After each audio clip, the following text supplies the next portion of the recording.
अस्सलाम वालेकुम, this is me Gauhar Tajak and you are watching me on my YouTube channel. आज का जो टॉपिक है वो बहुत ही दिलचस्प है, इंटरेस्टिंग टॉपिक है। और उसमें होगा क्या, हमारे पास यहाँ पे अगर आप देखें तो ये कुछ डाटा मौजूद है, सेल रिकॉर्ड मौजूद है। हम ये चाहते हैं कि सबसे पहले तो हम ब्रांच वाइज, जब हम ब्रांच को सेलेक्ट करें तो उस ब्रांच का टोटल आ जाए, जब हम डेट को सेलेक्ट करें तो उस डेट का टोटल आ जाए। सबसे पहले तो हम ये करेंगे। उसके बाद हम क्या करेंगे, ये जो हमारे पास एक रेंज है, इस रेंज के मुताबिक हम क्या करेंगे कि इसको उन वैल्यूज़ को हाईलाइट करेंगे जो कि हम चाहते हैं कि हमारी जो डेट वाइज जो हमारा टोटल है उससे बड़ी हैं, या फिर हमारी ब्रांच वाइज जो हमारा टोटल है उससे जो बड़ी वैल्यूज़ हैं उनको हम फिल करेंगे, हाईलाइट करेंगे एक स्पेसिफिक कलर से। कैसे करेंगे ये मैं आपको बताने लगा हूँ। चलते हैं, ये देखिएगा। सबसे पहले तो हमें क्या करना है, यहाँ पे वैलिडेट करनी है कुछ चीज़ें। एक दो चीज़ें मैं यहाँ पे वैलिडेशन लगाऊंगा। मैं लगाऊंगा इन ब्रांच नेम और ब्रांच डेट के ऊपर। तो यहाँ से मुझे ये दोनों वाला डाटा, इसको यहाँ से कॉपी करना है और कॉपी करने के बाद मुझे जाना है एंड पे, जहाँ पे आप चले जाएं, लेकिन मैं यहाँ पे एंड में जा रहा हूँ, ठीक है। और यहाँ से सबसे पहले इनकी डुप्लीकेट्स ख़त्म करनी है। डुप्लीकेट्स क्यों ख़त्म करनी है? क्योंकि इनको लिस्ट बनाना है। इसको सेलेक्ट करेंगे, डाटा पे जाएंगे, रिमूव डुप्लीकेट पे क्लिक करेंगे, कंटिन्यू पे आएंगे और इसको ओके कर देंगे। अब इसको भी ओके कर देंगे। यही काम आप इस डेट के साथ भी करेंगे, ठीक है। डेट को हमने सेलेक्ट किया, रिमूव डुप्लीकेट पे क्लिक किया, यहाँ पे आए और यहाँ पे आके हमने ओके को प्रेस कर दिया। ओके को प्रेस करने के बाद उसने कहा जी डुप्लीकेशन ख़त्म हो गई, और दोबारा अगेन हमने ओके को प्रेस कर दिया।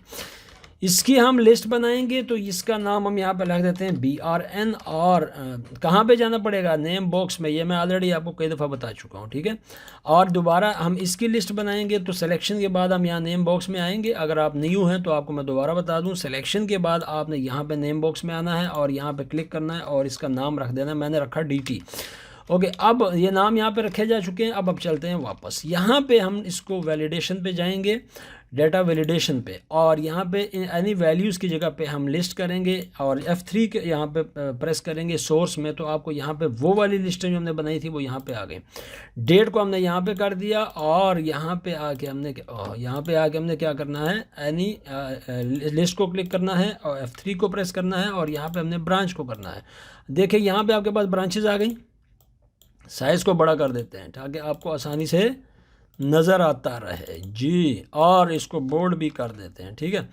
और डेट पे जाते हैं तो डेट पे आपको यहाँ पे डेट्स नज़र आ रही हैं, लेकिन फॉर्मेट यहाँ पे वो नहीं है, तो लिहाजा ये काम हो गया। इसका हल क्या है? Ctrl+1 को प्रेस करें, हर चीज़ का हल है। यहाँ पे जाके फॉर्मेट को सेलेक्ट करें तो आप देखें आपके पास हो गया, ठीक है। अब हम ये चाहते हैं नीचे वाले जो इसके नीचे सेल्स हैं इनमें क्या करें, टोटल हमने यहाँ पे लेना है। कौन सा फंक्शन अप्लाई करेंगे? आप क्या सोचते होंगे? बता देता हूँ आपको, सम इफ़ का फंक्शन, ठीक है। लेकिन साइज़ को बड़ा कर देंगे, साइज़ को बड़ा करेंगे और साइज़ को बड़ा करने के लिए आपको पता है यहाँ पे आना पड़ता है, ठीक है जी। तो यहाँ पे फंक्शन अप्लाई करेंगे सम इफ़ का, और सम इफ़ के बाद हम क्या करेंगे, पेरेंथेसिस को ओपन, और अब आपसे मांग रहा है रेंज।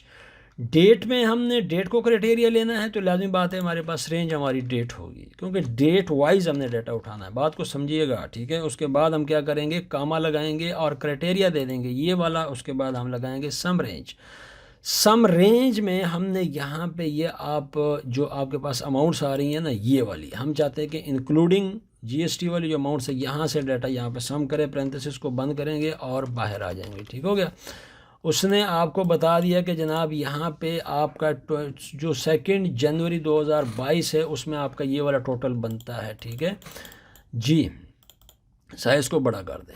अच्छा, अब हम ये चाहते हैं कि ये वाला फंक्शन आप यहाँ पे भी अप्लाई करें, तो सम इफ़ यहाँ पे भी करेंगे। अब हम यहाँ पे जाएंगे तो ये वाला हमारा रेंज है, चूँकि हमने ब्रांच वाइज टोटल उठाना है, और फिर क्राइटेरिया हमारे पास यही रहेगा, और फिर हमारे पास सम रेंज भी यही रहेगा। ओके जी, इंटर प्रेस कर देंगे तो अब आपको नज़र आया BOP खारियाँ और 2 जनवरी दोनों का जो टोटल है वो आपके पास आ गया। BOP खारियाँ का आपके पास ये वाला आ रहा है। अगर आप यहाँ से चेंज करते हैं तो आपको टोटल डिफरेंस मिलेंगे, ठीक है। ये देखिएगा जी, जैसे जैसे आप चेंज करते चले जाएंगे। ओके, अब हम ये चाहते हैं, जो नेक्स्ट मैंने आपको बताया था वो क्या बताया था कि ये जो इंक्लूडिंग GST अमाउंट है, इसमें हम ये चाहते हैं कि ये वाला जो BOP इस्लामाबाद या फिर ये जनवरी, दोनों में से कोई भी आप किसी को भी आप क्राइटेरिया बना सकते हैं। मैं ये चाहता हूँ कि ये वाली जो अमाउंट है, इससे जो बड़ी अमाउंट्स अगर इस रेंज में हों तो वो फिल हो जाएं, रेड हाईलाइट हो जाएं, येलो हाईलाइट हो जाएं, कोई भी कलर आप रख सकते हैं। क्या करेंगे जी, यहाँ से यहाँ लगता है कि हम सिलेक्शन करते हैं, सिलेक्शन के बाद कंडीशनल फॉर्मेटिंग में जाते हैं, न्यू रूल पे जाएंगे और फार्मूला पे आ जाएंगे। ये भी हम फंक्शन के ज़रिए करेंगे, ठीक है, ओके। यहाँ पे सबसे पहले तो आपने इस पे क्लिक करना है और इस पे क्लिक कर देना है, ओके हो गया। और यहाँ पे आके एक डॉलर साइन जो है इसको ख़त्म कर देना, क्योंकि हमने रो को जो है वो एब्सोल्यूट नहीं करना, हमने कॉलम को करना है। तो कॉलम से पहले ऑलरेडी डॉलर साइन लग गया। अब क्या करना है, ग्रेटर देन का साइन लगाना है और अब जाना है यहाँ पे, इस सेल की जो वैल्यू है, इससे जो ग्रेटर देन वैल्यूज़ इस रेंज में आएंगी उनका कलर हमारे पास क्या होना चाहिए, फिल में रेड होना चाहिए, ठीक हो गया। और जस्ट इसको ओके प्रेस कर देंगे।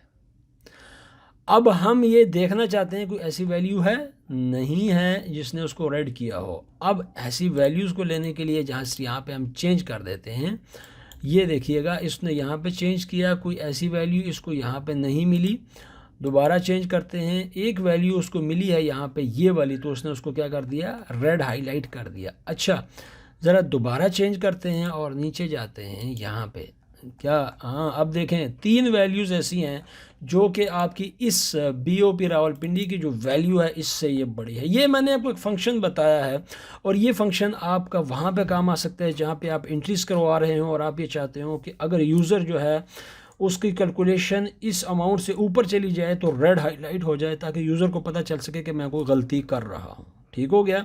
इस फंक्शन को आप वहाँ पे अप्लाई कर सकते हैं। आप इसको एज ए टेक्स्ट भी आप अप्लाई कर सकते हैं। अगर आपका फॉर एग्जांपल आप टेक्स्ट की एंट्रीज़ करवा रहे हो तो वहाँ पे एक डिफरेंट तरीका है, आप वो भी कंडीशनल फॉर्मेटिंग के ज़रिए कर सकते हैं। मैंने तो यहाँ पे ग्रेटर देन का फंक्शन अप्लाई किया है, आप लेस देन का भी कर सकते हैं, आप इक्वल का भी कर सकते हैं। मैं उम्मीद करता हूँ कि वीडियो आपको पसंद आई होगी। अगर वीडियो आपको पसंद आती है तो आप लाइक करना, शेयर करना मत भूलिएगा। फार्मूला मैं आपको एक दफ़ा फिर दिखा देता हूँ, ये देखिएगा, सम इफ़ का फंक्शन है, यहाँ पे भी सम इफ़ का फंक्शन है और यहाँ पे जो आपका कंडीशनल फॉर्मेटिंग में लगा हुआ है वो भी फंक्शन लगा हुआ है, वो भी आपके सामने है, ये देखिएगा ये, ठीक है, ये वाला फंक्शन लगा हुआ है। क्या किया था हमने, ये वाली जो पूरी की पूरी रेंज है इसको सेलेक्ट किया था और G5 को हमने एब्सोल्यूट किया था और उसके बाद हमने J4 को हमने एब्सोल्यूट किया था और कलर को हमने यहाँ से चेंज कर दिया था, फिल कर दिया था। आपने रेड रखा है, आप चाहें तो येलो कर सकते हैं, ग्रीन कर सकते हैं, कोई भी कलर आप यहाँ पे कर सकते हैं। उसके बाद हमने ओके को प्रेस किया था, ठीक हो गया। ये था वो टोटल फंक्शन जो आज मैंने आपको समझा दिया। उम्मीद करता हूँ कि आपको पसंद आया होगा। वीडियो अगर आपको पसंद आती है तो शेयर करना, लाइक करना मत भूलिएगा और चैनल को ज़रूर सब्सक्राइब करें, बेल आइकन को भी प्रेस किया करें ताकि आने वाली हर वीडियो आप तक आसानी से पहुँचती रहे। Thank you very much for watching.